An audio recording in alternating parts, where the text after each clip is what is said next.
Hello and welcome back to the Wrestling Group. I'm your host, as always, Ryan, and today we are going to be doing another top 10 ranking video. It's January, so the only thing that can mean is it's Wrestle Kingdom season. New Japan's biggest pay-per-view, biggest show of the year, kicks off the year in January. So we're going to have a look back at previous Wrestle Kingdoms, and we're going to look at the top 10 matches of Wrestle Kingdom history. Obviously going from 10 being the lowest down to number 1 being the greatest match in Wrestle Kingdom history. So a lot of fantastic wrestlers over the years have performed for New Japan. Some guys have stayed at the top for a long period of time. We've had other guys come in for like 2 or 3 years, like an AJ Styles, and make waves as well. All these matches that they've put on, some of them have been absolutely phenomenal. I've had fun going back, looking through, seeing what matches that I could put into this. And you know what? I thought I'll make it 10 rather than 5. So rather than having a top 5 and then talking about each and every match in a little bit, I thought, you know what, we'll just go with a top 10 and we'll talk a little bit less than what we normally do, so I don't want the video being too long. But we're going to do a top 10, and I thought it'd be easier doing 10 rather than 5, and you know what, I just think it was just as hard. I really do. There's that many phenomenal matches. I mean, I literally could have done a top 10 like Kota Ibushi Wrestle Kingdom matches, a top 10 Kazuchika Okada Wrestle Kingdom matches. There's that much there, and so many top guys. But nevertheless, I've managed to whittle it down to 10. So we're going to start, obviously, at number 10. So we're going to go for Tomohiro Ishii versus Katsuyori Shibata, Never Openweight Championship at Wrestle Kingdom 10. This match is one of the best Never Openweight title matches of all time. Shibata and Ishii, they just redefine the term strong style. They go at it and they are fiercely stiffing each other throughout the match. Neither men held back at all. There was a spot in the match where, one was sitting down and the other one was striking, kicks to the back, and then they switch and they do it. It was all the test of strength, so you could show who was the stronger guy. Obviously, Shibata picks up the win in this and his first singles title in New Japan Pro Wrestling back at Wrestle Kingdom 10. So, great match, and if you haven't seen it yet, go on to New Japan World. Yeah, obviously you need a subscription, but if you go on New Japan World, you'll be able to watch that match in its full, and I recommend all these matches to go back and watch. So number 10 is Tomohiro Ishii versus Shibata, Never Openweight Championship, Wrestle Kingdom 10. So we move on to number 9, and it's Marty Scurll versus Hiromu Takahashi versus Kushida versus Will Ospreay for the IWGP Junior Heavyweight title back at Wrestle Kingdom 12. A phenomenal pay-per-view. I really enjoyed Wrestle Kingdom 12. It was the first one that I watched on telly live. The other ones previous I hadn't been able to watch live. I'd go back and rewatch after the fact, but I watched this one live, obviously with one of the main attractions of what it was. But 4 guys that I was really into at the time, especially, and with New Japan, they don't often do the multi-man matches. A lot of time it's just singles matches. But if this match was anything to go by, I think at Wrestle Kingdom they need to be doing more multi-man matches. Obviously this year they've got the triple threat match or the 3-way match between Mox, Ospreay and David Finlay. But this is a phenomenal match. Go back and watch this one as well. Like I say, if this match is anything to go by, they should be putting on multi-man matches every year at Wrestle Kingdom at least. Ospreay hitting a moonsault off the scaffold was probably the biggest highlight of the match. There was many highlights, very high spot. There was a lot of high spots in it. There was a lot of memorable moments, but that was probably the most memorable. Scale tried everything in his power, using his umbrella, etc., to try and get the win, but it was Ospreay who ended up winning the match and becoming the new IWGP Junior Heavyweight Champion. Again, 4 guys that, like, especially at that time, I absolutely loved watching. Ospreay, I've always been a massive Ospreay fan since I first seen him, and I remember being over the moon that he won this match. Takahashi is an absolute phenomenal talent, one of the best Super Juniors ever. Obviously, Kushida, he's brilliant doing stuff in New Japan. Didn't really take off for him in WWE, but he's been doing well in Impact since. So again, another match I'd recommend going watch. So that is Marty Scurll versus Takahashi versus Kushida versus Ospreay for the IWGP Junior Heavyweight Championship back at Wrestle Kingdom 12. So we move on to number 8, and it's Tetsuya Naito versus Jay White for the IWGP Intercontinental Championship at Wrestle Kingdom 14. Do you know what? I miss that belt.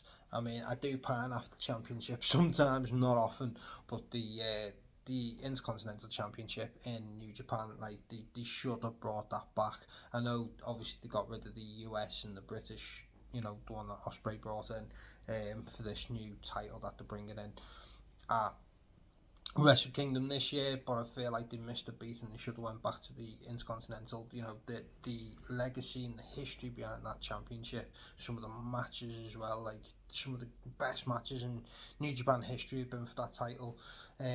So I feel like they've missed the beat and should have brought that one back. But nevertheless, this was an excellent match between the two enemies. They really hated each other at this point. Jay White previously beaten Naito in 2 big singles matches the previous year, and it looked to have been going the same way as White picked off Naito's knee before Naito then mounts a glorious comeback, picks up the victory and the championship too.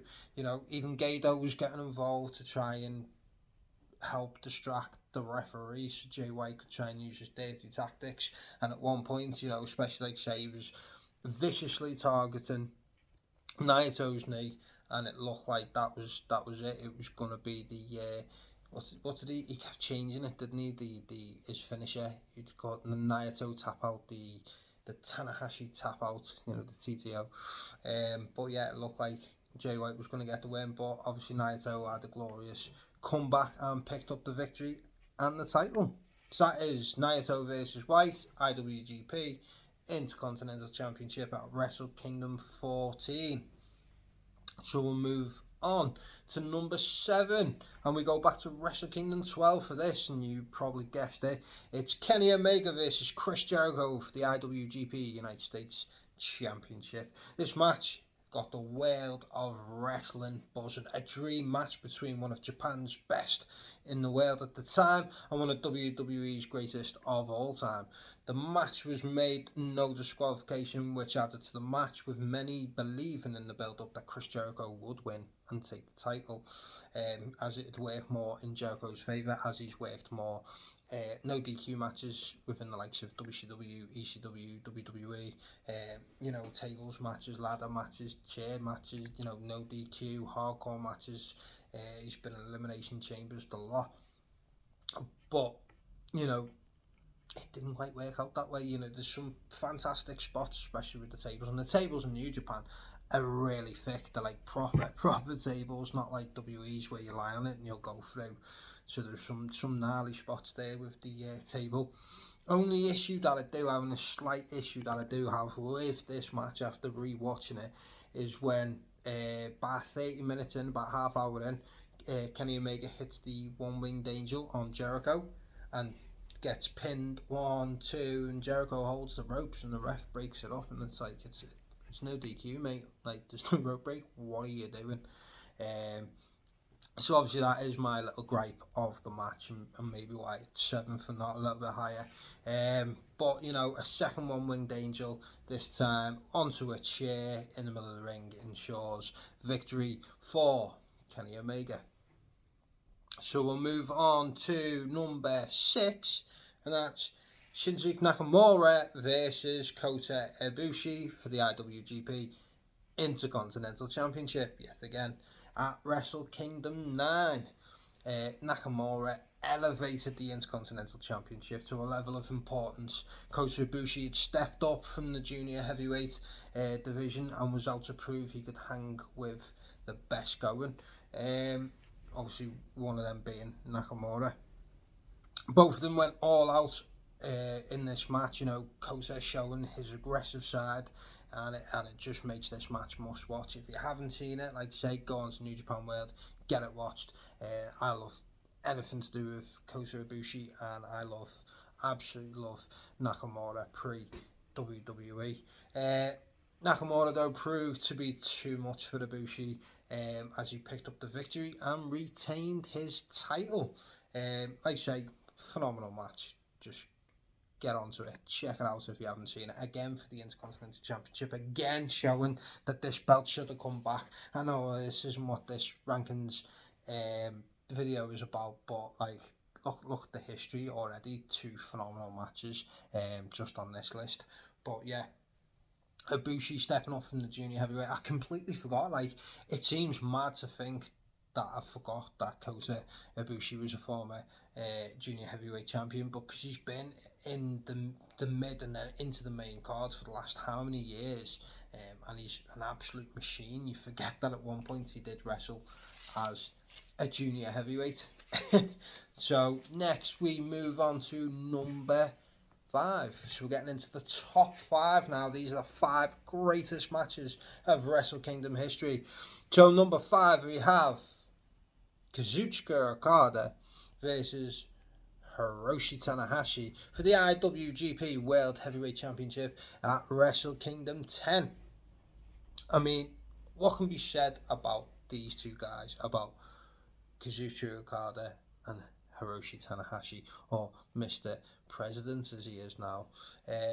2 of the absolute best in New Japan's history. There's no denying it. You can't argue. These are 2 of the greatest that have ever been in the company. They've had so many brilliant matches over the years, and this is right up there as one of the best, if not the best, match between the 2. I mean, they've been going at it now, it seems like decades they've been facing. After failing the previous year at Wrestle Kingdom 9, Okada was able this time, though, to get the better of the Ace in this 36-minute classic match. Again, definitely go back. In fact, I'd watch them both back to back. I'd watch Wrestle Kingdom 9 and then I'd watch Wrestle Kingdom 10.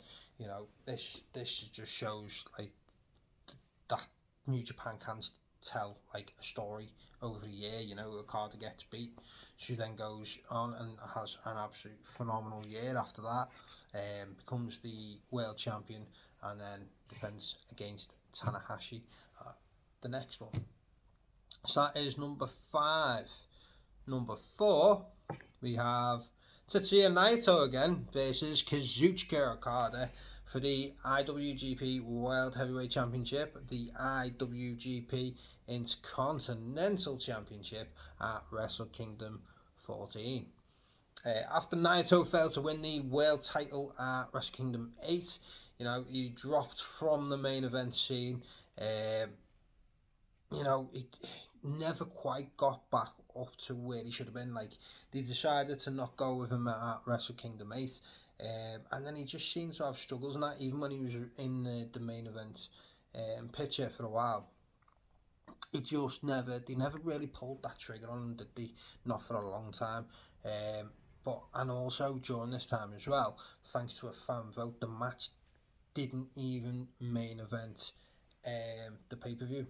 So, he was going for the world title at the previous one, at Wrestle Kingdom 8, but it wasn't. It's thanks to a fan vote. They put it to a fan vote, which is what Okada's tried to do this year, because Naito's going for the title against Sanada, but obviously Okada's facing Bryan Danielson. Okada wanted to go to another fan vote to see whether his match could main event Wrestle Kingdom instead of the world title. So again, trying to screw over Tetsuya Naito. So it's no surprise he's not his biggest fan. After that happened once before, and he's trying to do it again. Naito, though, reinvented himself as a heel, especially with the Intercontinental Championship. If you remember when he held that and he was flinging it around everywhere like it was trash, because it wasn't the belt that he wanted. He began his move back up the ladder. Naito beating Okada and holding both championships is defo a career highlight for Naito, and he finally got that Wrestle Kingdom main event at Wrestle Kingdom 14, and what a phenomenal match it was. It was a much better match than his original one that was supposed to main event, but at this point at Wrestle Kingdom 14, absolutely phenomenal match. Again, I feel like Tetsuya Naito unfortunately has been the victim to Kazuchika Okada's fame, and he's a phenomenal talent, but when you've got Okada there, the guy just prints money, doesn't he? Let's be honest, and unfortunately, there was only one world title, and Okada's held it for most of Naito's career. But that was a phenomenal match. I really enjoyed that at Wrestle Kingdom 14. So we are now moving into the top 3, and I tell you what, it is lucky that I didn't take my time and talk about each and every one of these matches in full detail. Otherwise, it'd have been an hour-long video. So we go at number 3, Kenny Omega versus Will Ospreay for the IWGP United States Championship at last year's Wrestle Kingdom 17. Seen as many as match of the year for pro wrestling fans, not sports entertainment fans, seen as many as match of the year for 2023. It's no surprise this comes in the top 3, and it only just come in at 3rd. I did have to watch these 3 back to back to be able to come. I knew all 3 of them would be in my top 3. I had to watch them back to back to make the final decision of where they were going. Ospreay had been on a solid run as champ, but he felt that he had to beat Omega, who was obviously the IWGP United States first ever champion, to prove he was the best United States champion in history. Omega hadn't been in New Japan since 2019, obviously leaving and going and starting AEW with Tony Khan, the Young Bucks, Chris Jericho, and it's remained there since he hadn't been to Japan. So obviously there was a lot of eyes on this with Kenny, especially people that had never watched New Japan before, but had been watching AEW for the past 3-4 years. A lot of people would tune in, so I had a lot of eyes on it. A lot of people that hadn't seen New Japan before. This match was hard-hitting, fast-paced, filled with lots of memorable spots, especially when Omega looks through the door like, here's Kenny. Omega picks up the win and ends up becoming a 2-time United States champion. Obviously, they have that phenomenal rematch as well. But for me, that was that was the match of the year in all of wrestling last year. And it comes in at number 3 in the top 10 Wrestle Kingdom matches of all time. So that was Omega vs Ospreay, Wrestle Kingdom 17. So we go to number 2. And it's Shinsuke Nakamura versus AJ Styles for the IWGP Intercontinental Championship at Wrestle Kingdom 10. There's that title again. That title that no longer exists, which is really annoying. A dream match, absolute dream match. 2 of the best locked up for the first time during this match, featuring some amazing in-ring action. Both guys proved to have fantastic chemistry in the ring, and obviously proves that how many years later when WWE tried to do the match themselves for WrestleMania, and obviously that didn't go down too well, but they wanted to try and get on the coattails of what New Japan had obviously done previously years before. Still regarded probably by many as one of the, if not the greatest IWGP Intercontinental Championship match of all time. It's one of my favourite matches in New Japan ever. I go back, I rewatch it time and time again. This was prime Nakamura, and do you know what, I'm going to say prime AJ Styles as well. I think AJ Styles' prime lasted for about 15 years, to be honest. I still think he's the greatest ever in-ring wrestler. He just does it all. So for these two to lock up was just brilliant. I think as well, if I remember rightly, it was both of their last big matches before leaving to go to Nakamura to WWE and AJ Styles. Where did he go from New Japan? Was it Ring of Honor? I think he went to Ring of Honor, didn't he? So there you go. That is number 2. That means there's only one match better than that one. And to be fair, only just. So I'll run down from 10 down to 2, just so you remember where we're up to. And then I will reveal the greatest ever match in Wrestle Kingdom history. So we go at number 10. And it's Tomohiro Ishii versus Katsuyori Shibata for the Never Openweight Championship at Wrestle Kingdom 10. Number 9 is Marty Scurll versus Hiromu Takahashi versus Kushida versus Will Ospreay for the IWGP Junior Heavyweight Championship at Wrestle Kingdom 12. Number 8 is Tetsuya Naito versus Jay White for the IWGP Intercontinental Championship at Wrestle Kingdom 14. Number 7 is Kenny Omega versus Chris Jericho for the IWGP United States Championship at Wrestle Kingdom 12. Number 6 is Shinsuke Nakamura versus Kota Ibushi for the IWGP Intercontinental Championship at Wrestle Kingdom 9. In at number 5 was Kazuchika Okada versus Hiroshi Tanahashi for the IWGP World Championship at Wrestle Kingdom 10. In at number 4 was Tetsuya Naito versus Kazuchika Okada for the IWGP World and IWGP Intercontinental Championships at Wrestle Kingdom 14. In at number 3 was last year's match of the year, Kenny Omega versus Will Ospreay for the IWGP United States Championship at Wrestle Kingdom 17. Number 2 was Nakamura versus AJ Styles for the IWGP Intercontinental Championship at Wrestle Kingdom 10. So what could be number 1? Well, if you're a fan of Wrestle Kingdom, if you're a fan of New Japan, and if you're a fan of just wrestling, then you should know. Number 1 is Kazuchika Okada versus Kenny Omega for the IWGP World Championship at Wrestle Kingdom 11. Kenny Omega was on the up. First ever Gaijin to win the G1 Climax. Okada was in one of the best reigns of his career. 45 minutes later, 7 stars later from Dave the Meltzer, and you have one of the greatest matches in history of professional wrestling, let alone the greatest match of Wrestle Kingdom history. It's a phenomenal match. I rewatch it. In fact, I rewatch all their matches all the time. I think they're superb. If ever I want to get someone into New Japan, or if someone asks me what's the matches or the match or the matches to get into New Japan, especially this match and the Nakamura versus Styles match, they're 2 matches I always recommend people go and watch because they are phenomenal. This is the greatest Wrestle Kingdom match of all time.